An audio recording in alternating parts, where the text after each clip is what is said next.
You guys were back. Second show of the week. Javon, Sean, just us two today. No special guests. We got a lot to talk about. Some NBA. Definitely the NBA. Whew. Javon, what's good, man? Not much, man. WrestleMania weekend snuck up on me. I got reminded because I'm sitting here scrolling through social media and I see Shawn Michaels is on 7 p.m. in Brooklyn. And this morning I see Jey Uso whooping Cameron's ass on it.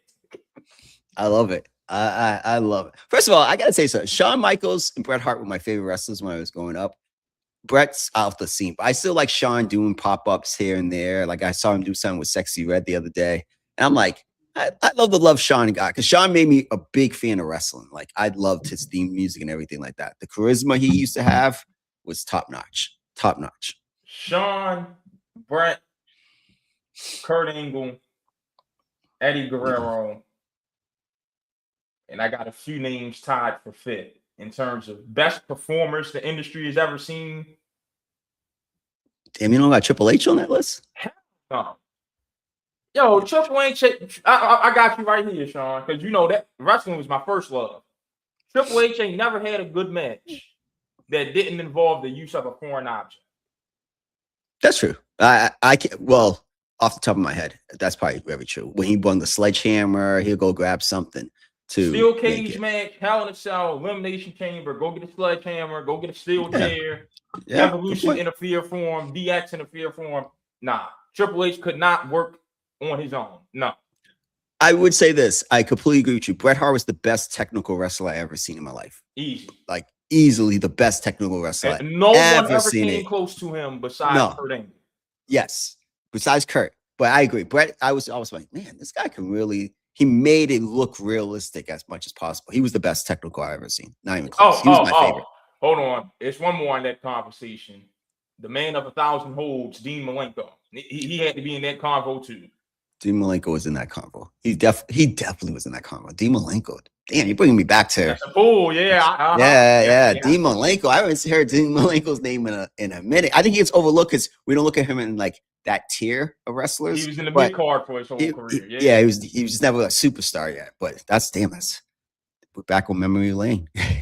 All right. Well, I think the Magic need a trip back to memory lane. Because they need better days. The Orlando Magic have not won a playoff series, Sean, since losing to the Celtics in the Eastern Conference Finals in 2010. After a blowout loss last night. Last night. They now find themselves in a do-or-die game in the play-in against a Hornets team that beat them 3 times this season. Desmond Bane, in 40 minutes, had a 30 ball and shot 67% from 3, while his team shot less than 30% overall from 3. The offseason acquisition is doing his job. Meanwhile, Paolo Banchero went 7 for 22 and 0 for 5 from 3 in the loss to Philadelphia. Sean, a report surfaced before the game that a superstar who we believe to be Paolo Banchero is willing to go as far as to demand a trade if Jamal Mosley is not fired this summer. Your thoughts on what's going on in Central Florida? Yeah, you could definitely see a disconnect. Too much talent on that team. Before the regular season started, I think I had them like 4th or 5th in the East. Bane has definitely lived up to the trade. Bane has played really good, borderline all-star material this year. But there's something about Banchero that hasn't connected. I said it on the show a couple of days ago, and then I watched the game yesterday, and then I saw that there was a list of overrated. First of all, Brandon Ingram is not the most overrated player in the league. But when I saw that and Banchero was on the list, that's how I've been feeling. I thought him and Evan Mobley would take the step this year, and neither of them have taken the step. Like, neither of them have been more impressive than Michael Porter Jr. has been more impressive to me than those guys this year. I know he's playing on a bad team, jacking up shots and stuff like that, but he's just been more impressive because I didn't expect him to be able to do what he's done. I expected more from Paolo, and I'm watching his game yesterday, and I'm like, what does he do specifically well? I don't think he's a great mid-range shooter. I don't think he's a great post player. I don't think he's a great three-point shooter. He's not a great passer. He's a good player for his circumstances. He's their franchise player. But I'm a big believer every team could have their franchise player, but doesn't mean you are a franchise player. And those two different things. With that type of talent, I thought a couple years ago, him and Franz Wagner was going to actually take that step and be like the new, like a contenders to Boston's Tatum or Brown, because they had that hot all-star. Was it? Yeah, 2 years ago before the All-Star game. They both should have been all-stars. They were trending to that path, and then they got injured. It just doesn't work. So basically, we all know it's Mosley or him. They had to let Mosley go. And I know they rumored to be a candidate for the New Orleans Pelicans job. He's going to bounce back. He's going to get a job somewhere else. But I do think I don't see any innovation with the offense. They still can't shoot. They slipped defensively. They were second last year. Then I think they're the 10th or 11th. There's no calling card on that team. So, and I don't know why I don't buy anybody else. I'm going for the Charlotte Hornets tomorrow night. I'm going to be rooting for the Charlotte Hornets tomorrow night to come and win that last playoff spot. I mean, we picked the Hornets on the podcast Tuesday for the very reasons that you pointed out. The Magic under Jamal Mosley, I mean, they might as well take the two O's out of Orlando because they've got no offense. Yeah. I mean, they can play all the defense in the world when they're locked in. Even when they're not locked in, they're still a good defensive team. We just criticize them for not being as good as they were. But offensively, it's either they miss their open shots or they can't get an open shot. It's no in between. So does Mosley have to go from that standpoint? Yes. But, I mean, Paolo Banchero, you got to have some accountability, man. His scheme ain't got nothing to do with your inability to be a consistent jump shooter. That's got nothing to do with him. You're missing your open shots. You're not creating for yourself in the mid-range, which was supposed to be your calling card. Paolo Banchero's game was supposed to be, I can give you everything you want from 18 feet and in. And then when I get going, I can pick and pop and start knocking down the open catch shot three. That has not been him lately. And I don't want to see all this, The worst thing that happened to him was people saying, oh, he's got a play style similar to LeBron. No, he does not. He doesn't. And we got to stop this whole thinking that's some good type of play style. Sean. No, I heard the Melo comparison way too much. And that's just, no. And we got to break this down with the guys like a LeBron James and a Luka Doncic, because this is where analytics has ruined the game to where they don't know what they're talking about. And you're not going to think analytics and what I'm about to say has anything to do with each other until I get to them. So let me come around the bend on this one. So with analytics, the league is turned into a 3-point shootout, right? Mm-hmm. And get as many attempts up as you can, because the makes are better than twos. You can get 6 points quicker from 2 threes rather than 3 twos, right? Yep. So you'd rather, they say I'd rather go 2 for 5 from 3 instead of 3 for 6 from 2, right?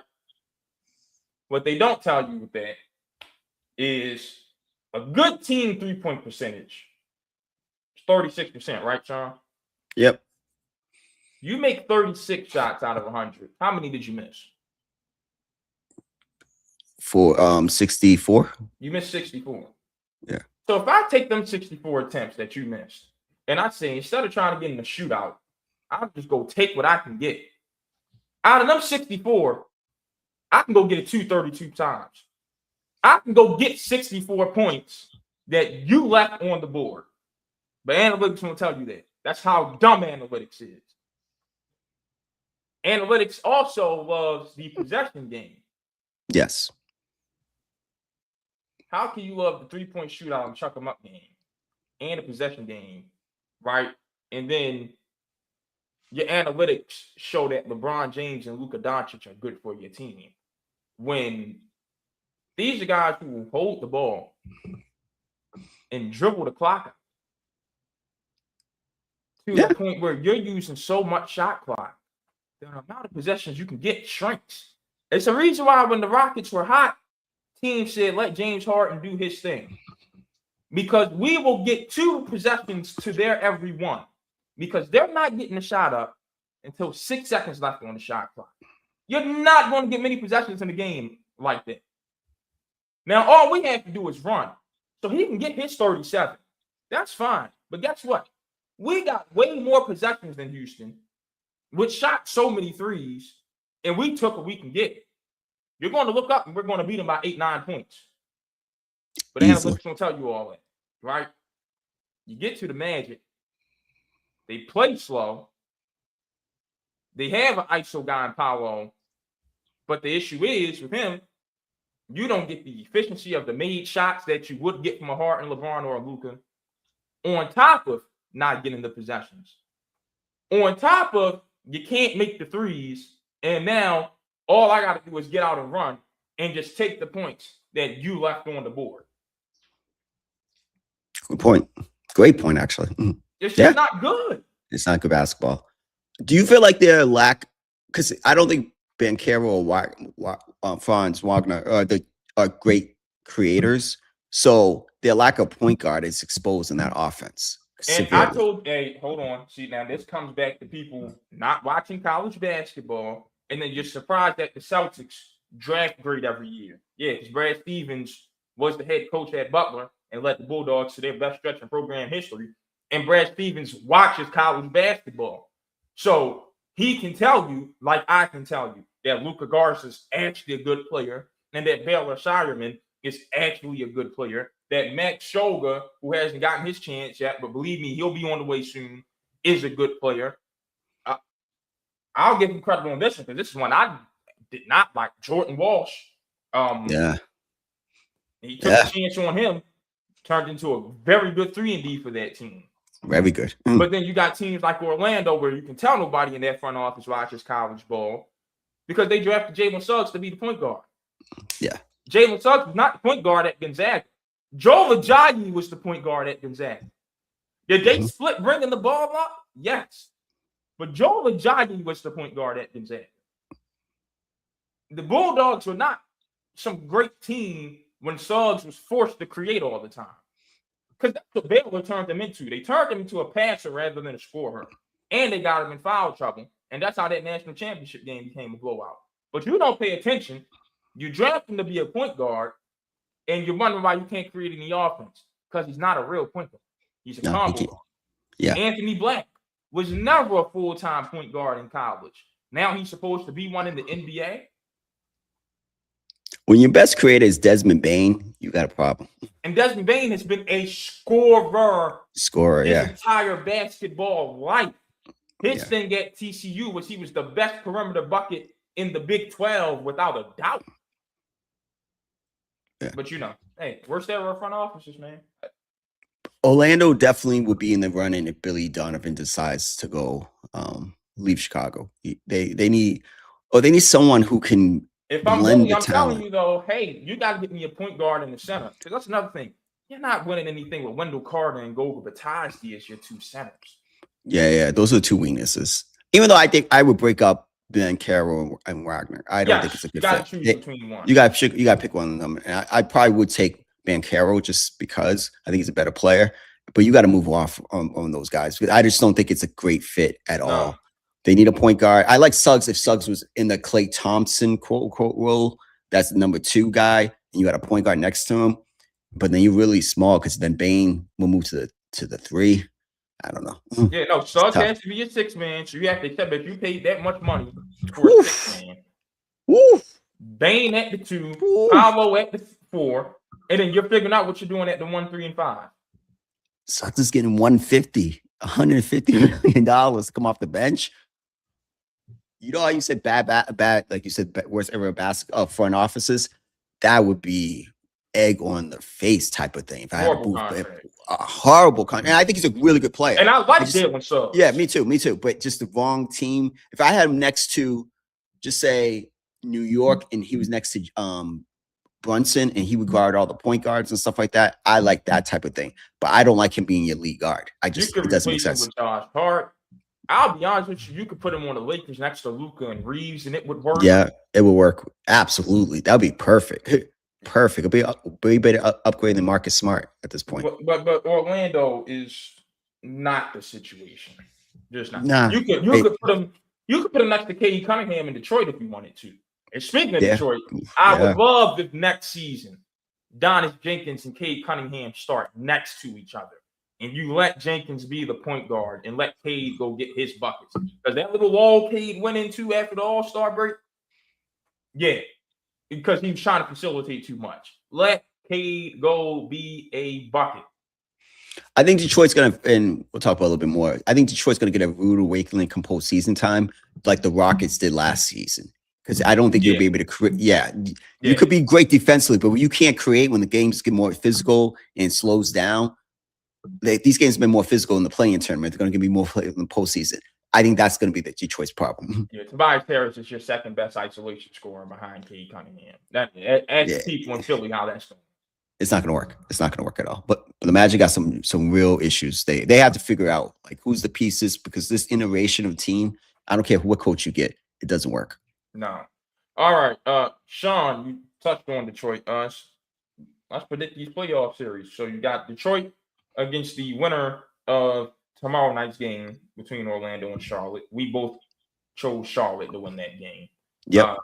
You've got Boston and Philly. And we want Boston. No, y'all don't. You got Cleveland and Atlanta. You got Cleveland and Toronto, excuse me. Yep. Excuse me. And then you got the Knicks in Atlanta. So we'll start off with the Eastern Conference. All right, so I'll go from top to bottom. Detroit, Charlotte, I think it goes 6 games. I think, my boy LaMelo, I love LaMelo, but man, that was tough to watch on a couple nights ago. He does not play winning basketball. One leg shot. You're not like in the postseason. One leg step back threes. It's just not. Then you look up and he's got 30 and 10 and only 3 turnovers. So he can pass the ball at a postseason level. Yeah, but the shot selection just is not there. That was against Miami, which we both believe was not a really good team.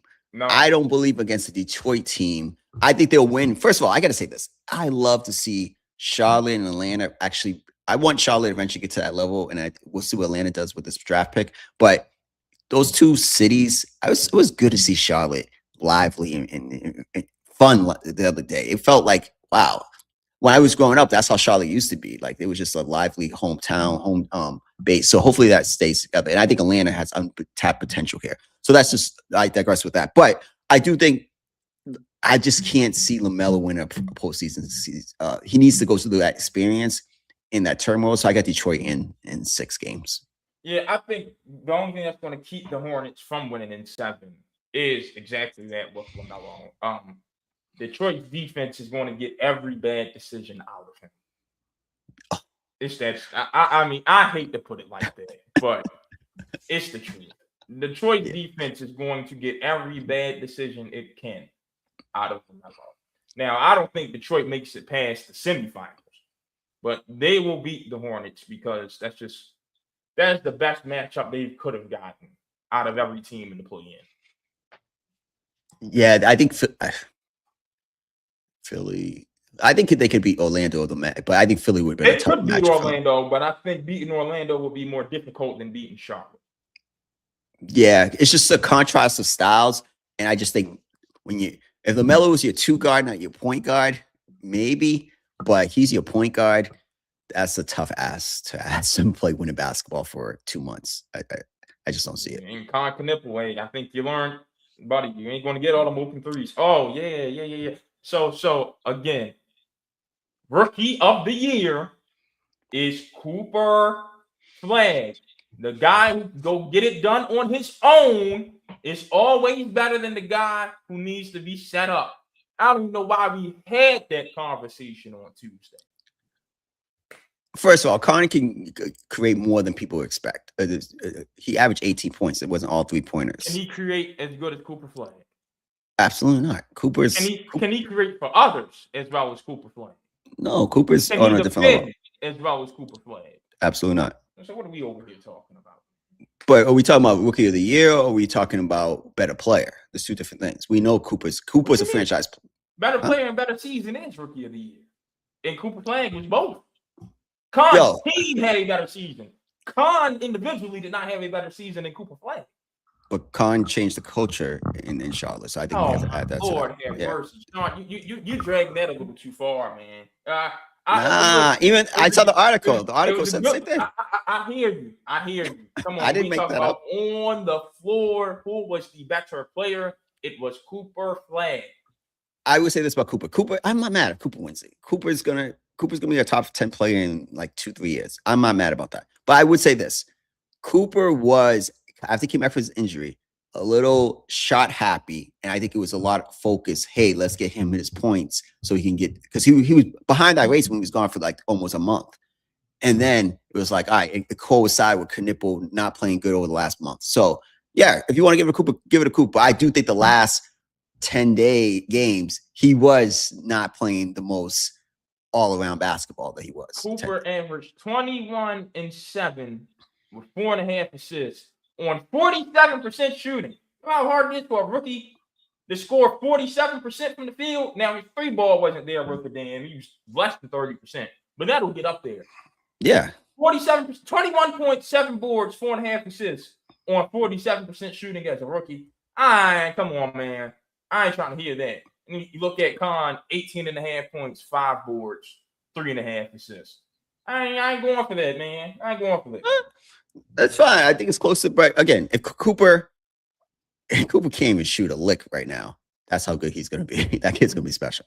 I'm not mad. Khan will be, him and Melo, they're calling them the new Splash Brothers. That's the article, because they led the league in three-pointers. Maybe it's going to be a fun. He brings a type of seriousness Charlotte needs. Again, he's not Cooper Flagg. Cooper Flagg's better than, we were just talking about. I think Cooper Flagg's better than Paulo Banchero. I do. I think he's better than Brandon Ingram. I do. I gotta be honest. If you told me who to take, I'm gonna take Cooper. Cooper would be one of the top 10 players. Community, huh? Nah, it's true. He's better. The only one who's better than him right now from Duke in the last 10 years is Jason Tatum. Yeah, that's it. Let's call a spade a spade. That's the only one who's better than him. But it doesn't matter. That's my prediction for the Detroit series. That's it. All right. Cleveland. We already know Boston's going to get Philly out of there. Boston is 5. Excuse me. The Knicks and the Hawks. Look, that's going to 7. No question. Because there's only one perimeter scorer on the Knicks. Well, 2. Brunson and Clarkson. And Nickeil Alexander-Walker can make all that Jordan Clarkson stuff go away. And Dyson Daniels can make all that Jalen Brunson stuff go away. Yeah.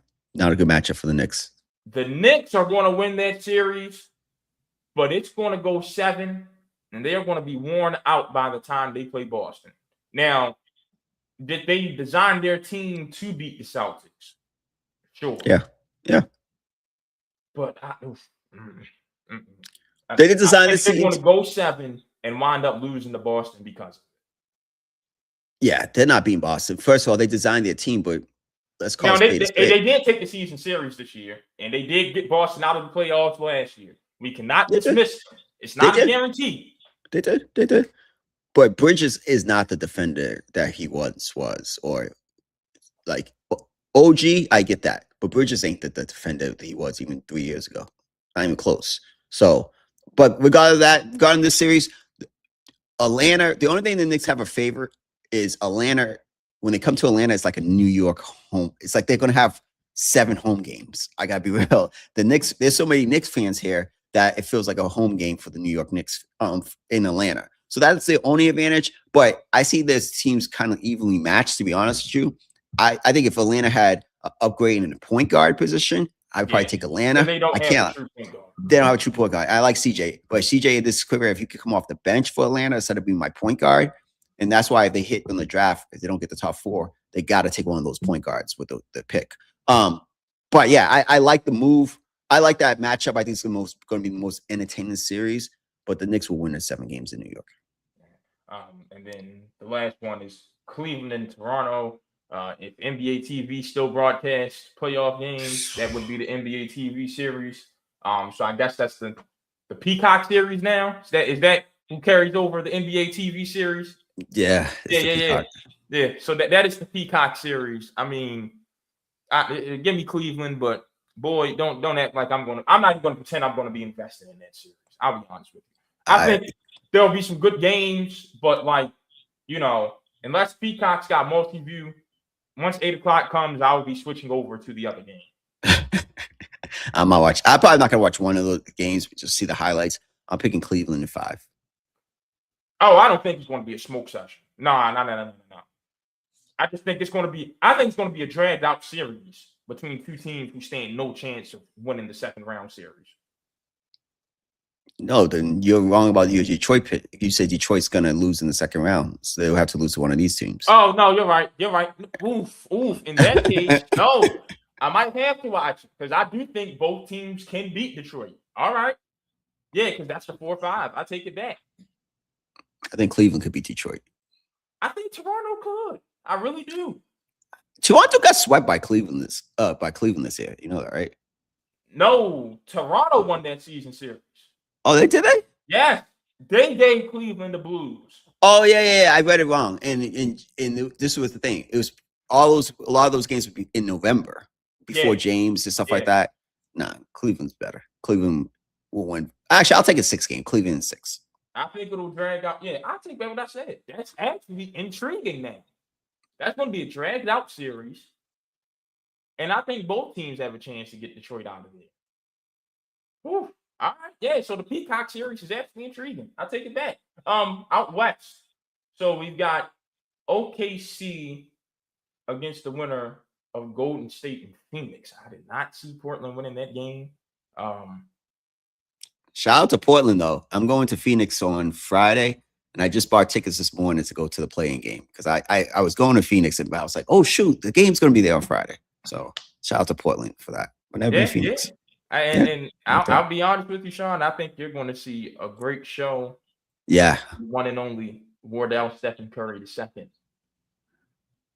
You know, he has this amazing ability to inspire you and just make you believe.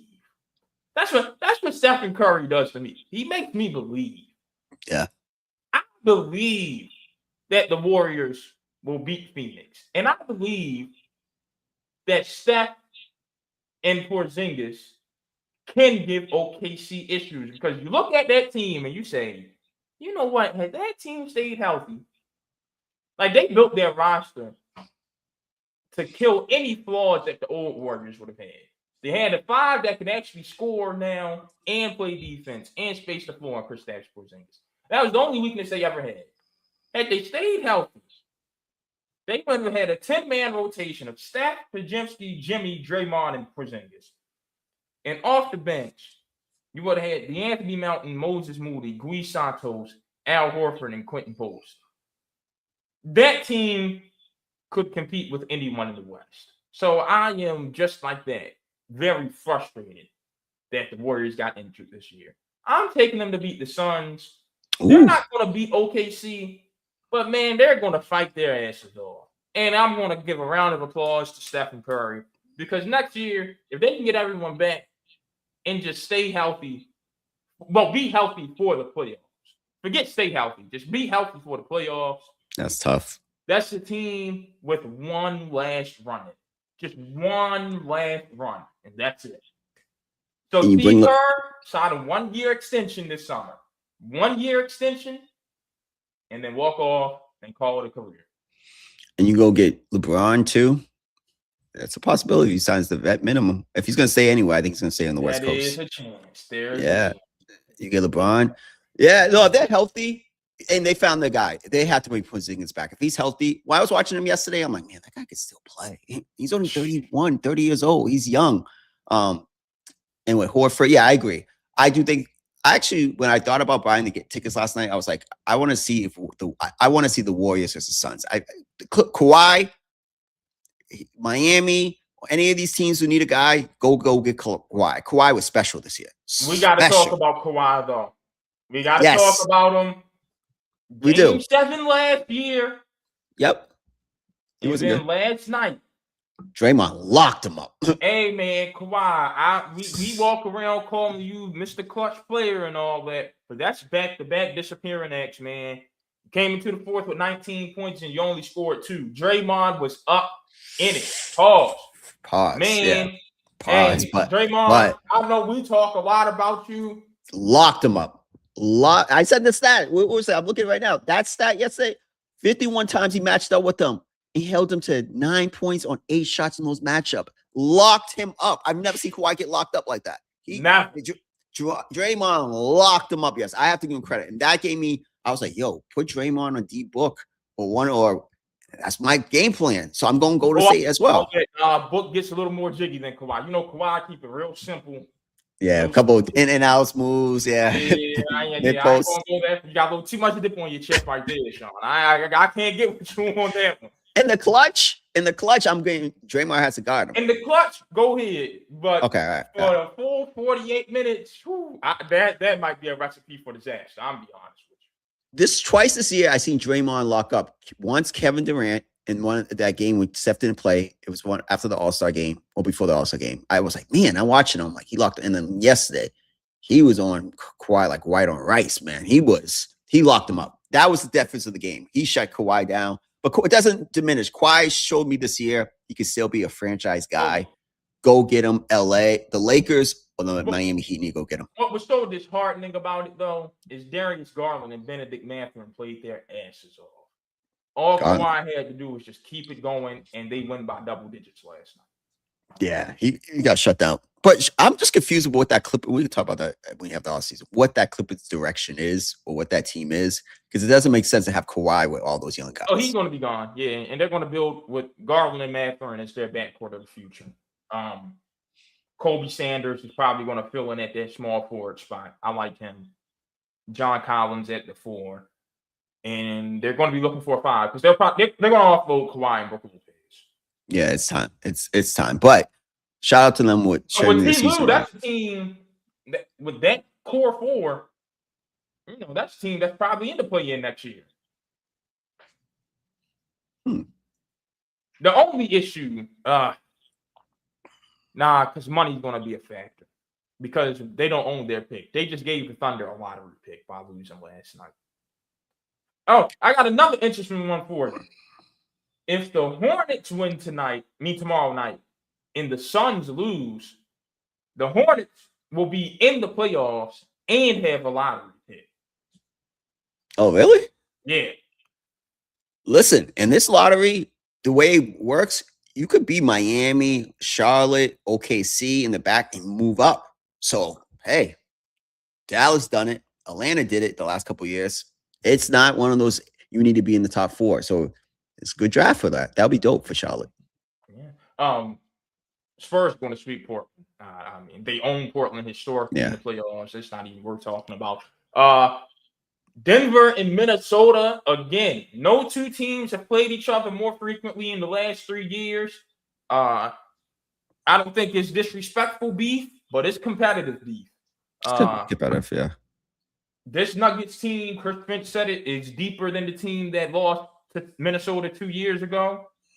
Nikola Jokic has unlocked a new level. Jamal Murray's playing the best basketball of his career. I said Denver 2 years ago. I was wrong. I'm fine with being wrong again. I'm taking Denver this time around too. Denver and I think what helped them the last time, Sean, was having Karl Towns and Rudy Gobert for Nikola Jokic. Now, both of them individually were known for getting their grits cooked by Jokic. But together, they could cause problems. Now, with Julius Randle you're putting in that spot, and you don't have a second perimeter defender besides McDaniels to go ahead and give Jokic problems on the double team that teams have been using, and Mike Conley can't play,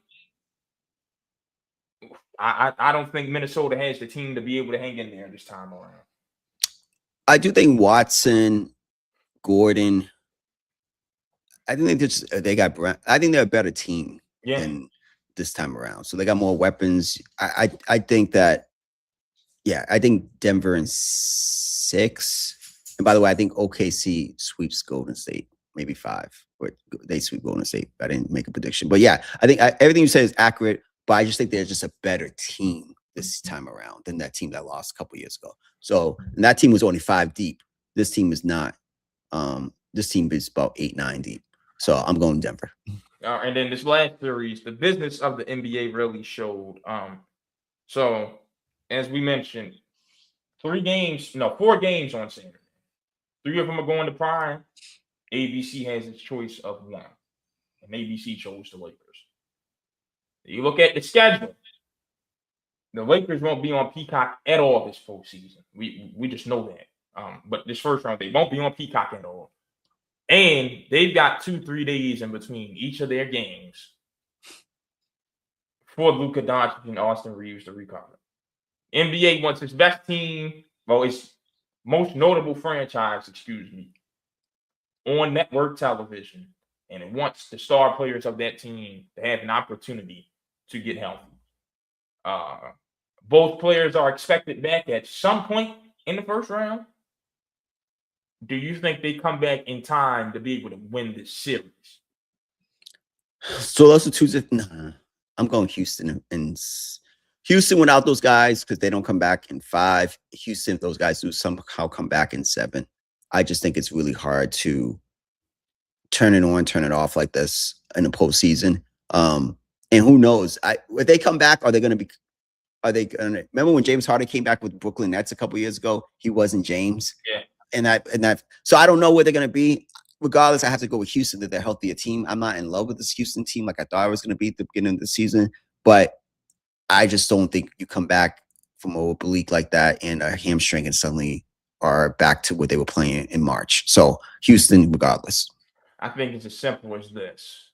The Lakers have no one who can guard Kevin Durant, and they have no one who can score on the Rockets. They're going to lose both games at Staples Center. Somebody probably rushes back to avoid getting swept in Houston. This series, I mean, if it touches 6 games, it's a win for the Lakers. But the Rockets are winning this series.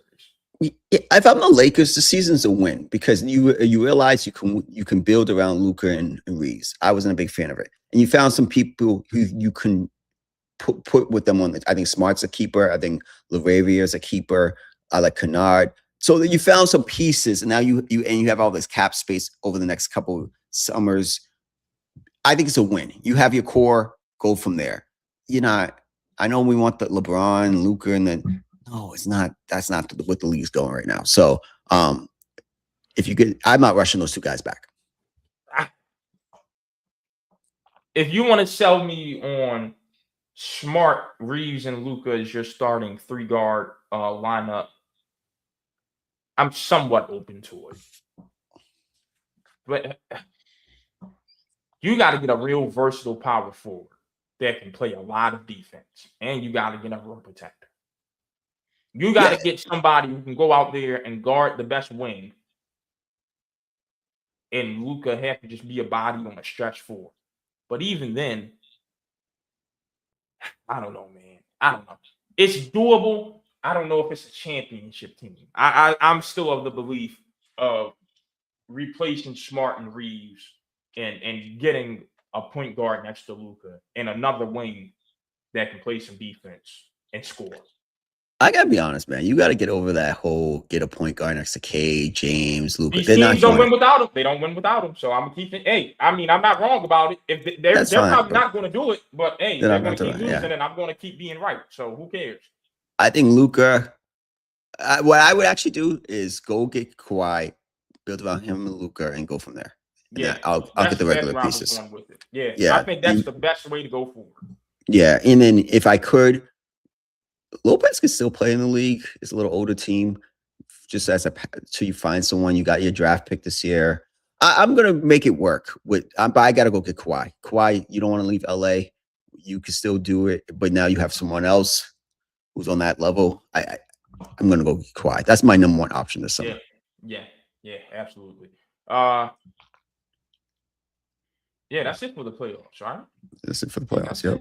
All right, Sean, it has been a week in Major League Baseball. Jeremiah Jackson looks like a keeper for my Orioles. Gunnar Henderson is hitting home runs off of lefties. Jordan Walker is leading baseball in home runs. Sal Stewart looks great for the Cincinnati Reds. What's catching your eye this week? My boy Ben Rice from my New York Yankees. He's off to a solid start, batting 3-something. What's really catching my eyes is like, oh man, here we go. The Dodgers look good. Dodgers are 14-4. They look really, really good. And I like that stat you sent me about the San Diego Padres winning 3 straight games for walk-offs. But multiple home run walk-offs. multi-home run walk-offs too. And then another thing, I went to the Braves game a couple of days ago. Yo, Acuna, he finally hit his first home run during that game. But there's so much talent on that team. I'm still surprised. They got off to a really bad start last year. This year, they are off to a 12-7 start. I really like the talent on that team. I do think that in the AL East, the Mets look horrible right now. I think NL East, yeah, because apparently NL East. Lindor and Soto had beef. It's just not enough room for two Latino stars on the team or something. I don't know. You know who they're gonna choose. Oh yeah, of course. Yeah, that's not Frankie. You better tighten up because they're choosing one over you any day of the week and twice on Sunday. So I do think the NL East is more wide open because I thought coming to the year I had Philly and the Mets as my favorites, but the Braves have a lot of talent where that middle of the order could do damage with any team in baseball. I'm not really sold on their bullpen yet, but those are the things that catch my eyes. But it looks like the Dodgers are the cream of the crop. Yeah, I mean, I look at the Padres who won 7 straight. And I mean, I look at the Diamondbacks who just got themselves a gritty series win against the Orioles. I mean, the NL West is, again, 3 teams who can compete. The Giants, I'm done on. I don't want to hear about the Giants for 10 years. I don't care. They're just not enough talent. Let's call it space. There's not enough talent on that team. I don't know what they do in the off seasons. I don't know what their plans are. Like, they just seem to have no direction to me. The Phillies, again, told you, Sean. This is it for them. This is it. You've been saying that. You know, Alec Boehm hates it there, stinks in the field, inconsistent at the plate. Now he's suing his parents and fired Scott Boras. I mean, everything in the world goes on in Philly, but when in baseball, they're done for. But the Mets, yeah, listen, you got to choose between the two. You choose Soto. But I don't know if a locker room beef is all that you got going on. I mean, how many seasons are you going to try to buy your team and invest all this money and it results in doodly squat? How many times? This is going to be like the 3rd time in 4 years that they're top 3 in payroll and just don't even stand a chance at winning a damn thing. At some point, you have to buy a team that complements each other. Actually, forget that. You have to build a team instead of trying to buy a team. Because you look at their pitching staff, and there's no reason for you not to have one of the lowest team ERAs in baseball. You look at the infield. Bichette and Lindor is your middle infielders. Well, no, they're probably on the left side of the bag because you got Marcus Semien there also. Somebody's got to step up and just do their damn job. Luis Robert was a gamble. Soto is not available right now. I mean, I just, at some point, you got to get sick of wasting your money if you're Mets ownership. That's where I'm at with them. Houston, you've lost 8 of your last 10. They might be coming up on the end of their run, to be honest with you. Shout out to the Athletics doing their thing in Sacramento. We'll see how long that lasts. If they're really dedicated to trying to be a winner for Vegas, then hats off to the A's. But, hey, Toronto, I'm concerned, man. World Series hangover looks real. Lost 7 of their last 10, just like your Yankees. Meanwhile, Toronto's won 8 of its last. I mean, Tampa has won 8 of its last 10, and they're sitting pretty at the top of the AL East. Toronto, Boston, rough starts for teams that talented. Crochet got killed by Minnesota. He's not looking good. He got killed. Well, again, another thing. It's gonna be a weekend in Phoenix. I'm going to the Arizona Toronto game on Sunday, so I want to see Toronto. I want to see Guerrero. He's one of the most entertaining players. So I'm excited to see him play. But I do want to see them up front. I'm confused because they have rotations really good. Or on paper, why they're off to a sluggish start. But I'm not worried about Toronto. I think Toronto will be fine. The team I'm worried about in the AL East is the Rays. They're always sneaky. No one's really like ever. And then they have these years they win 95 games or something like that. And you're like, what the hell did they come from? That's the team I'm more worried about in the American League East as a Yankee fan. Is be like, no, I kind of know what we got from Baltimore and all these other teams, but the Blue Jays will be bounced back. But the Rays are going to be sneaky better than anybody expects. And again, if I'm looking at the standings right now, it's not like the Red Sox are out of it. They're 3.5 games out. Toronto 3 games out. Your Orioles a game and a half out. It's going to be tougher and closer than we all think. Yeah, no one's out of it. It's too early in the season to call anyone out. But I mean, you can be very concerned. But no, the White Sox won't win. Come on, let's call it spade a spade. And the Colorado Rockies. You're right. You're right. I won't even argue with you on those two. But I mentioned Sal Stewart, right? Cincinnati. I like that young core they're building over there. Sal Stewart in 18 games, 7 homers, 17 runs batted in, 13 walks, 4 doubles, 3 stolen bases. No rookie has ever reached all of those numbers over an 18-game span since RBI became an official stat in 1920. Got him, Dela Cruz, Steer. Cincy. If Cincy and Pittsburgh, that rivalry can renew, and that can be the race for the NL Central every year, and they actually keep their guys, Pittsburgh, Paul schemes, whatever. That would be real fun for baseball. Very, very fun. That was must-see TV in the 70s. That would be great for baseball because I think some of these teams in the Midwest baseball is better when the Midwest is also vibrant in baseball. Yes. It's not just the coastal teams, right? So I'm not opposed to that. But I would say this about Pittsburgh. There's no way Skeens is ever signing any type of extension with you. So it's sad, but there's no way. He was the kind of kid you had to sign before he came up to the league. Yeah. He's not signing no extension. He'll be there for his 7 years and he'll be a free agent at 26, 27 years old. He'll be the richest pitcher in baseball history at the time. All right, Sean. I've been waiting to talk about this one for about a week now. So, former Kansas City Chief Charles Omenihu went on a speakeasy with Emmanuel Acho. And they were asking him who's more difficult to game plan for and play against out of Josh Allen and Lamar Jackson. He said he hasn't figured Josh Allen out yet. But Josh is the toughest to game plan for. The issue is Josh will hand you a win with his turnovers. Said Lamar Jackson's easy. Stand 5 at him, watch his pocket collapse, and watch him pitch down his leg in the process.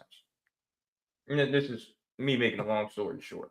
Sean, the Chiefs are 3-time Super Bowl champions, and they absolutely own Lamar Jackson. This has to be an indictment, right? Like this has to mean something. I'm not bugging out on this one. I thought it was disrespectful. I gotta be honest to say you figured out a 2-time MVP, but you didn't figure out the 1-time MVP. Because this is the thing. What's that do with anything? Oh, let me finish. I think it's disrespectful because when you say you figuring them out, that means you're the only. Then the whole league should have figured them out right now. But I think Lamar is a better passer than Josh Allen of the football. I think he's more accurate. I think he's a better passer than Josh Allen with the football. So what are you talking about figuring them out? Like, are you figuring out their scheme? Like, it's easier to start. I don't think it's easier to start Lamar Jackson than it is to start Josh Allen, actually. Because I think Josh is more prone to make more mistakes than Lamar Jackson in the regular season. Look at their touchdowns to turnover ratio and all that stuff like that, interceptions. So when you say, I thought that was really disrespectful because I'm like, but it's not clearly that Josh is better than if he said Patrick Mahomes. I get that, but it's not a clear difference. I think put them in the same plane sometimes, and he's not a better passer of the football than Josh Allen. So and he turns the ball over. Josh turns the ball over just as more than Lamar. So what do you mean you figured this person out? You force Josh to make a plays in the pocket, he might F up. Lamar F's up in the postseason, but to say you figured him out, I just can't co-sign that. And you played him once in the postseason, right? Lamar and the Chiefs played once in the postseason. Yeah, you they played many times in the regular season, and I can tell you how those have gone too. And they played a lot of times in Josh Allen in the postseason. So I was kind of confused. I'm like, figuring them out. Like, what are you talking about? Who's the one that beats the Chiefs in the regular season? Is it Allen or Lamar? Allen. Who's the one who pushes them to the last possession in the playoffs every time they play? Allen or Lamar? Allen. Okay. They played more times. Who's the one with a terrible record, terrible completion percentage, terrible touchdown to interception ratio against the Chiefs? Allen or Lamar? Pretty sure it's Lamar. I don't know. Yeah, by far. So how are you going to tell a starter on the Chiefs who's playing these guys and has the numbers to show Josh Allen gives them more trouble than Lamar Jackson?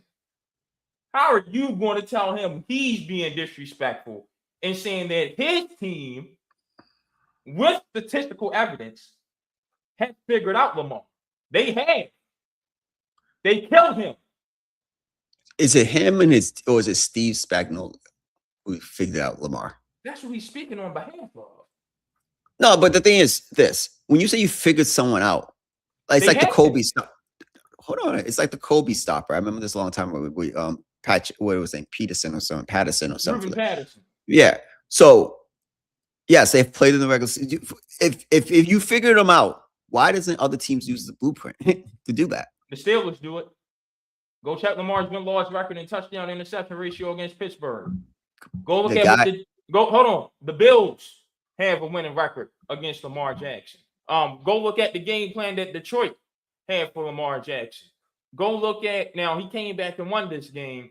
Go look at the scheme that the Indianapolis Colts had for him on Monday Night Football a few years ago. Go look at, I remember Brian Flores against Lamar Jackson, Thursday Night Football, Dolphins and Ravens, where they sent the zero blitz at him every play, and he couldn't do anything about it. That is the blueprint to beating Lamar Jackson. It's not just the Chiefs who do it. There are many teams who do it. Every team who beats the Ravens knows, hey, just send 5 or 6 at them, and it's over with. That is out there. That is not just exclusive to the Chiefs. So when the Chiefs say they have figured him out, they have every right in the world to say they figured him out. And there are teams in the NFL who copy and paste the same game plan, and it does wonders for them. But then why is he a two-time MVP? What does that mean? Because you say figure it out. When you one of the greats, you can't figure it out. Is he speaking for the league or is he speaking for the Chiefs, Sean? Listen, he is speaking for the Chiefs who have Lamar Jackson figured out. Do the Chiefs have Lamar Jackson figured out? Yes or no? I'll play Lamar. Lamar has not played against the best against them. Do the Chiefs have his number? Yes no. Absolutely, they do. So why can't the Chiefs say they have Lamar Jackson figured out? Because I just think it's 3 Super Bowls. He's one who's got nothing but an 0-1 record in the conference championship, and has never won 2 playoff games in the same postseason. All right. Well, you know what I'll say is disrespectful. Who is that guy? Who is he? Charles Omenihu, starting defensive end, Kansas City Chiefs, multi-time Super Bowl champion. What are you talking about? Why can't he say that? Hold on. When 10, 15, 20 years from now, we ain't gonna remember who he is. We're gonna talk still 10, 15. I don't want to hear from you. I gotta be honest. I don't want to hear from you. Like, I don't want to hear that from you. So now the message don't matter. It's only the messenger. That's the question. Yeah. No. Yo, I'm gonna hold you to the fire. You don't want to hear the Celtics players talk, right? They won, right? So they have every right to talk. What's right? that got to do with this? No, hold on. I'm gonna use this example. They talk. People talk. They talk like they said Perkins, or who said Dre? Perkins talks like he won, right? So everybody deserves to talk? No, there's levels. If KG says something and Perkins says something, KG holds more weight. That guy, who is this guy? He ain't Travis Kelce. He ain't Matthew. He ain't any of those guys. Why are you talking? That's what I'm saying. You can't play. Who is he to be talking about Lamar Jackson like that? Super Bowl champion. Kendrick Perkins should talk. Kendrick Perkins. Hold on. I'm gonna say it again. The Chiefs have been to multiple. My issue with the Cavs and the Celtics is what, Sean? That one title. One title. What's that got to do with the team that has won 3 and been to more? Mm-hmm. It's totally unrelated. Is Charles Omenihu Chris Jones? No. But if you're asking him, hey, which one of these quarterbacks has given your team more trouble? He's not qualified to give an answer that is backed up by the win-loss record and the statistics. All right, that's fine. But I think we could probably, I have to look at the statistics, but I think Burrow probably has given them the most trouble about any team, any of these quarterbacks. The question was out of Lamar and Josh Allen. Okay. Well, he should have. He answered the question that was given to him. Okay, then that's fair because the stats. I get that the stats prove that part. And it ain't like he went out of his way to say this. He was asked. But to say you figured someone out of nowhere. Oh man, let me tell you about when I was some all-time great Celtic. He went on a podcast. He was asked by his Nigerian brother to come on the podcast and kick it with them for the week. Went on a podcast. They just so happened to ask him, "Hey, you played for the Chiefs for the last 3 years. You're heading to Washington. Hey, we know who the hierarchy of quarterbacks is in the AFC. Which one out of Lamar and Allen gave you more issues?" It wasn't unprovoked. He was asked, he answered, and he gave the right damn answer. So what have we got our panties in a bunch for? I don't know. No. But to say you figure, I would have been like, "Oh, Josh," and the proof's in the pudding. Look, Josh has given us more trouble. He's won more against us. He's played better against us. But say you figured him out, like that's a big statement. Now, if he'd have just said we figured him out and left it at that, you'd have somewhat of an argument. But he said we figured him out, said exactly what the scheme was, and the tape backs up that the scheme has worked. He didn't say anything wrong. Well, eventually they're gonna have to face the Ravens at some point, right? I at some point they'll face the Ravens again. Their ass again. We'll see. Because you figure it out. That means every single time. We're talking about 3 Super Bowls to general appearances. No. I'm not talking about. Listen, how many? Well, with the established winners, a dynasty versus a locker room of choke artists. What are we talking about here? Absolutely. Josh Allen has played better against him, but Josh still has 0 Super Bowl appearances as well. The question is, who plays the Chiefs better? Josh Allen. Absolutely. Yeah. But I can answer that. You can say that. But do you think they figured him out that they can't, he cannot? That's my thing. I like them. They pissed out. Every time they see the team, they don't see the coach or something. They get terrified. You look at Lamar Jackson and you can see the doo-doo stains in the crease of his pants. He is against the Chiefs. What are we talking about? I would say we just got Sam Darnold had the same exact defense as Lamar Jackson. Super Bowl with that Super Bowl before Lamar Jackson. Why are we defending this guy? What are we talking about? He has good point. He's above reproach. You can't say anything about Lamar Jackson. Just Lamar Jackson. No. But this is the thing. I grew up in Everett that quote unquote the Patriots figured out Peyton Manning. And at some point, hold on. But at some point, it turned. I take that back. No. Peyton Manning just sucked in the playoffs, period. Yeah, but at some point, the tide turned and they beat the Patriots a couple times to get to the Super Bowl. And then when he went to Denver, even when he was a shell of himself, they beat the Patriots and Tom Brady in that AFC Championship game. So let's pump the brakes. Beat the Patriots. All right, but that time when they scored 47 points in the AFC Championship in 2020, they were down and they came back and beat the Patriots. That was Peyton Manning in them. You know what I'm saying? That's prime Peyton Manning. I get that. And then a couple other times they beat them in the postseason. So I'm not saying if the tides could turn. Peyton Manning beat Tom Brady in the postseason in the Patriots. We're talking about right now. Peyton Manning, his Broncos, his coach, they had to earn the right to make people stop saying the Patriots had them figured out. And Lamar has to even then, Brady walked away with 6 in the AFC to Manning's 2. So either way, how you slice it, I don't give a damn. Tom Brady has something for Peyton Manning. Right now, Lamar Jackson has to go out there and earn the right to say the Chiefs don't have my number. He has not earned that right yet. So until then, yeah, I'm going to say the Chiefs are his owner, his dog walker, his diaper changer, and everything under the sun. All right. Well, I just thought figure it out. It's a tough statement because he ain't. You're talking about a two-time MVP. I think that's crazy. At some point, he can figure them out and win. With what he does against the Chiefs. What does that do about what he does against the Chiefs? I'm not. You're more emotionally invested in Lamar, as you should. He has not produced, right? And I completely agree with that. But at some point, I will put my money on it that he will produce at some point. That's it. 54%, 51%, 53%. He got what he threw for 97 yards against the Chiefs. 97 passing yards. Are you serious?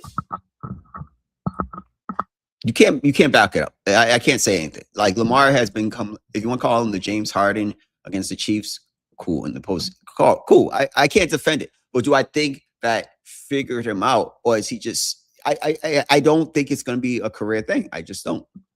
That's fine. But we're talking about right now. Right now, he did. Right now, and those words might come and bite him. If I'm Lamar, I'm hearing that. I got. That if you a true competitor, Lamar hears what's being said about him every offseason and doesn't do a damn thing about it. Stop this. Y'all got some real false image of who Lamar Jackson is. He ain't nothing but Tony Romo on legs, man. I'm sick of this. He's better than this. But I'm saying, stop acting like he didn't accomplish something in his career. But the problem is that what I said at the beginning. I don't think Josh is, and I think Josh is the second best quarterback. But I don't think he's a better passer than Lamar, and I don't think he is a better runner of the football than Lamar. Yeah, well, he owns Lamar in the head-to-head, and he plays the Chiefs better than Lamar Jackson does. So what the hell does it matter? That game that opened the night, was it Lamar who lost that game, or was that defense who lost that game? I think Josh Allen let his team up the field for the game-winning drives. Absolutely correct. I think Lamar Jackson didn't put up any points in the last 10 minutes of the fourth quarter to keep the Bills at bay. I was there. That's fine. Matter of fact, but I had the view to where I'm sitting right behind I had the all-22 view of where I was sitting. I'm sitting right behind Lamar Jackson. I'm seeing it. They score 41 points and you lose the football game. Now, look, come on. You can't, but you obviously can't blame but for so much for that. But the head-to-head record is still what it is. I'm just saying the last matchup. That's all I got to say. I agree. I just say the last matchup, you score 41 points and you can't win that game. I don't know what to tell you. I just don't. I don't know. Brady scored 47 points, 37 points, had 500 yards in the Super Bowl. We don't blame Tom Brady for that Super Bowl loss. We don't. I'm way more open to listening to the gap between Allen and Lamar. I'm way more open to listening to that than listening to the Chiefs don't have a right to say they got Lamar Jackson figured out. They learned every right to say that. If I were on that Chiefs defense, I'd be talking the same jive. By the way, the NBA just approved Luka and Kay Cunningham's challenge for the 65-game rule, making them both eligible for the awards. There you go. Well, congrats on the first team. Luka. Kay should have definitely, because that was a freak accident, but I don't understand why Luka got his. I don't think that makes sense. What did he have? I don't know. 62 games, 63 games, but I still don't remember he went overseas to go see the birth of his child. I think he missed like 2 games for that. Oh, okay. Yeah. All right, then conversation null and void. All right. All right. Deshaun is goodness. Sean, the draft is a week from tonight, right? Yep. You got some thoughts? 1 week out? Yeah. What is it? I keep watching NFL Network. A lot of teams trying to trade down. So my thing is, this is probably the least in the last couple of years I've been enthused by an NFL draft. It's going to be a lot of good players. Every draft has good players. But it doesn't seem like it has that excitement about it because maybe it's not a bunch of quarterbacks, not a bunch of Sean, running backs. Be honest, you're Mr. Quarterback. You should be honest. You're not hyped about the draft because it's not quarterback happy. You can be honest. Come on, me and our listeners, we've been with you for coming up on 7 years now, man. 6. My fault. 6. Come on. We know you just ain't happy about the lack of quarterbacks. You can be honest. It's, We got to be the yeah, Bush. all right. Yeah, it's not a great quarterback class. So the quarterbacks are what we watch, and that's what we pay for, and that's what I do. Like, I'm not going to go watch Trevor Lawrence versus, I don't know, name a quarterback, right? Who's below average. No. Mr. Trevor Lawrence is the crown prince and the heir to the throne of the NFL. Not too long ago. Now you don't want to pay your money to go see Trevor Lawrence. Okay. Oh, so you're gonna go pay to see? I'm not gonna go pay to see Trevor Lawrence. Why would I go do that? Like, I'm gonna watch the Jaguars against the good team. If I okay. First of all, I don't pay my money to go watch bad teams in any sport. I've done it once in my life, and that's because my uncle was in town. So I'm like, the hell with it. We might as well go get some cheap ass Wizards tickets to go see the Warriors. That's cool. I don't pay my money to see bad teams. No, the Jags are better not for the NFL. Boy, I can be at home watching Red Zone having a good time rather than going to see a bad team. I agree. I'm not going to go pay to watch the Miami Dolphins play the New York Jets this year. I'd rather just be home. That doesn't make sense to me. But I was just use that as an example. So the quarterbacks is a lack of quarterback. But I'm just very curious. You probably know more about me because I have not been paying to the draft as I usually am. Why is more teams willing to trade down this year than to trade up? I have no clue because it's crazy. A lot of good position players in this draft. This is a deep draft. If you need a receiver, you can get one. If you need a corner, you can get one. If you need an offensive lineman, you can get one. If you need a tight end, you can get one. You need a running back, you can get one. You need a safety, you can get one. This draft is low on quarterbacks and linebackers. After that, you can get what you need out of this draft. So the whole trade down thing, what are you talking about? Hey, Jerry Jones, I like that you are taking advantage of some of these dumb GMs and you're on the phones like, hey, I got 2 picks. I will move up. If y'all were talking about trading down, y'all missing out on some good value here. If I'm the team like Dallas, Cincinnati, Kansas City, those teams are like in the 9 to 15 range. Kansas City is 9 exactly. 9. Okay, I would trade up in this draft because I do think if Cincinnati could hit on the defense, I like their moves this offseason. But if I could go get Caleb Downs or one of these linebackers, I'm going to do that. I'm dead serious because I feel like you're not too far removed with some great moves this offseason to be able to contend, especially in a division that I don't think is overly like tough right now. So I'm like, why not? If I'm Kansas City, I think I could compete next year if Mahomes plays week 1. And that's what he's trending to do. You know what I'm saying? In Dallas, I think Jerry has a track record. We can say whatever we want, but they draft well in Dallas. Why not add to it? And I don't think that division is overly tough like it was. I don't think it's a foregone conclusion with the Eagles. So if I'm in that range and everybody's talking about trading down and it's overly good with position players on those teams, they're pretty much, they need position players. Those are the teams I'm trading up for. And like if I'm Tennessee, the Jets and stuff, why not move back, get more capital? We got to build it for the long term. Those are the 3 teams I would be interested because I'm going to watch the draft to see what moves they make in the draft because they're not far away from contending again if they hit on the right draft players. Number one, I'm gonna need them to move the the NFL draft up so that it's not competing with the NBA playoffs. That needs to be it. Then the NFL draft needs to be the last Thursday of the NBA season. Let's get that out the way. No, you know that the NFL does whatever they want. Yeah, I know. I'm just saying it'd be very convenient for me. Yeah. That's all I'm saying. I'd love it. But listen, I got one player I'm going to talk about here. And I just need these teams to really get serious. We ain't drafting Todd Simpson in the first round. We ain't doing it. And the only reason Mendoza is going number 1 is because Vegas needs a quarterback. Yeah, Mendoza is not that talented like that. We ain't like I wouldn't be mad if Vegas traded down and said we'll wait until something comes up eventually. Listen, you're gonna stop talking yourself into quarterback just because someone told you that's what you're supposed to do. You're supposed to overvalue the quarterback. No, that's how you lose jobs. That's why all these GMs are in a revolving door because they keep on trying to sell their souls for these terrible ass quarterbacks. No. We ain't drafting Ty Simpson in the first round. That's all. I'm gonna just leave it at that. We are not drafting Ty Simpson in the first round. Pittsburgh, whoever, we ain't doing it this year, man. I'm not watching it happen. He's gonna go in the first round. Like, it's just what it is. I don't think he's a first round quarterback. I do not like any of these quarterbacks. Mendoza.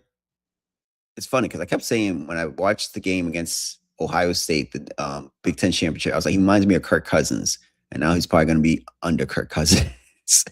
Like, simple. I think I'm more happy for Raiders fans because Kubiak, if you could win a Super Bowl, no disrespect to Sam Darnold, I'm just saying that. If you could win and put the right talent, he has a system in place. He's a genius that he can make it work. So getting Mendoza, Kirk Cousins, they're going to make it work in Vegas. Excuse me, I was going to say Los Angeles. But it's just not a great class. But Jeremiah Love, again, if I'm Dallas, even if I'm Cincinnati, I'm looking at him like, maybe if we can't stop anyone, we control the line of scrimmage and run the football. That might be a change of thought if I'm Cincinnati. Like, that might be your best offense. Your best defense might be your offense this year. Like, you got to change your thought. Jamar Chase and T. Higgins got to get their touches. They ain't doing that. Yeah, they ain't doing that. But that's the problem. Got to get his numbers. They ain't doing that. And that's the problem. That's why they're going to be where they're at. But now with Dallas, I think they've got so many defensive needs, and Javonte Williams gave them more than enough last year. I don't think Love would be smart for them. Draft defense, I'm in favor of them moving up because Dallas will hit on every offensive pick in the draft with no problem. But when they start drafting defense is when they start struggling. So they want to trade up to make sure they just get a surefire, can't miss guy on defense. I'm in favor of that. But they can get themselves a second running back to complement Williams later in the draft. I really don't see many teams where it just makes sense to go get Jeremiah Love in the first round. Yeah, it's true. It's not like they're one piece away. And if I'm Dallas, I'm going to spend this on my first round picks on defense. Because again, I like the Dallas's offense and I like what they did last year. I just think they need more impact plays on defense. Dallas is not too far away if they hit on these draft picks. I'm looking.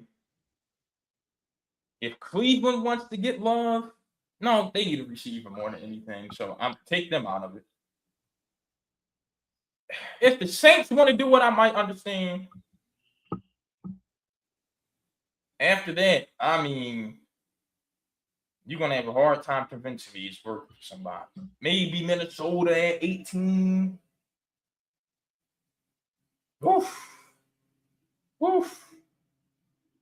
Yeah, I mean, yeah, it's only a select few spots he can go, and I'm like, all right, I'm fine with it in the first round. And I hate to be the guy, bashing running backs in the first round. He's talented enough to be in the first round. But if you've got more pressing needs, don't do it. I like I actually like the Minnesota pickup if he drops that low. I like that a lot. All right. We got some quick ones here. Louisville basketball, Sean. Spending money. The Cardinals have already signed Flory Bedinga and Jackson Shelstad in this transfer portal class, and Carter Knox. I mean, at some point, it's got to translate into another deep tournament. I like this because what Indiana and Michigan showed you, if you can get some guys through the transfer portal, little high school guys here and there, recruit, I think you can be in the national championship game like that. So I like that about where college basketball is in this part. Obviously, I wouldn't want everybody transferring as much as possible, but I like them. You got to play, and those 3 pickups are really, really good for them. I mean, I think you got the best point guard in the portal in Shelstad. Flory Bedinga, listen, they had him as the number 1 player in the portal and a $2 million player. I don't know about all of it. Me personally. Will he be good in the ACC? Yes. I think he got overpaid. Shelstad and Knox, you're filling the pieces around them. I think Louisville find their way into the second weekend this season. Again, my thing with the portal is just paying guys for the sake of paying them thing. Some of these guys, and they ain't that level. But in what world? We live in a weird world, Sean, because we got guys going from starter, key player at Kansas to transferring to Louisville. Bishop Boswell, starter on the Elite Eight Tennessee team, to transfer to Maryland. Money. Now, we got guys transferring just for the sake of transferring at this point. It's hard. This is some of these guys. Do you think any of those three guys on the bottom of our screen are going to play in the league? No. And I like Selstead, but his size, I mean, he would have gone to the league already if he weren't just, like 6 flight, maybe. Yeah, exactly. So I am not mad at them because you got to maximize your earnings. Yeah, and I mean, this is going to be his last stop. Selstead was at Oregon for the longest, and now he's going to finish his career at Louisville. That's cool. Yeah. But I don't get guys who just, you're already at a great spot, played well at that great spot, and then you're moving for what? The money ain't that serious, man. It ain't. What is this? I hate to say this, because not all education is equal in each school. So I don't want to say that disrespectfully. But if you're going to graduate with a bachelor's degree, maybe a master's degree, Maryland, Tennessee. True, transfer messes up your credits. It's not every school accepts your credits from your last school. But most people don't make millions of dollars in their lives. These kids have a chance to make millions of dollars in a 4-year span. It might be the most money they ever make in their life. That's all I can say. Naming, they going to go overseas. Their money ain't stopping no time soon. They getting $2-3 million to play overseas now? Hey, overseas players is making some bank. Yeah, about 2-3 a year. You can get that overseas these days. Yeah. Oh, okay. I don't know the overseas market. I'm surprised by that. If you get $2-3 million overseas, then maybe that's a whole different conversation. All right. Rounding it out with North Carolina. Mike Malone's on the move. Just brought in former Providence head coach Kim English to be on his staff, and then got Nicholas Avdalas from Virginia Tech, who I thought should have declared for the draft. I think that's a better version of Igor Deming. Just like that, I think Carolina's they're trending in the right direction under Mike Malone. I'm glad he got somebody who understands college basketball. Exactly. I was going to say. Exactly. He needed that guy, his right-hand man, associate head coach, who knows college basketball. Yeah. And so he knows. He was at Villanova, right? English? Where was Kim before Providence? I forgot where he was at, but he was somewhere. Or was it Villanova, Virginia? So I can't remember. But he knows college basketball. He's been around. So that was very key. And more I think about it, the development. I saw George USC. Mason. George Mason. Assistant at Tulsa, assistant at Colorado, assistant at Tennessee, head coach at George Mason, then head coach at Providence. Okay. And so what I like is that North Carolina put out this meme of all the people that Mike Malone has helped develop. I thought that was funny. I'm like, yo, that's gonna be your calling card, and you're an NBA champion. No other coach in college basketball has that resume right now. So utilize it, and you got North Carolina. You got that Jordan Brand money. It's on the uptick for North Carolina. What they need though, because some of Hubert's biggest freshman commits have decommitted. They got to get some of those guys to come back. Which I get. Well, if Mike says, I don't like their style of play, then that's fine. But if he likes them, they got to get them back. Yeah. He's going to be able to recruit. I think that this year, in the next 2-3 years, North Carolina will be back in that conversation consistently. Duke, they have to be where Duke is. That's the level. That's the bar. Every year we need to have you in the top 10 preseason polls. Simple as that. Yep. All right. You got anything else for me? No, we all good.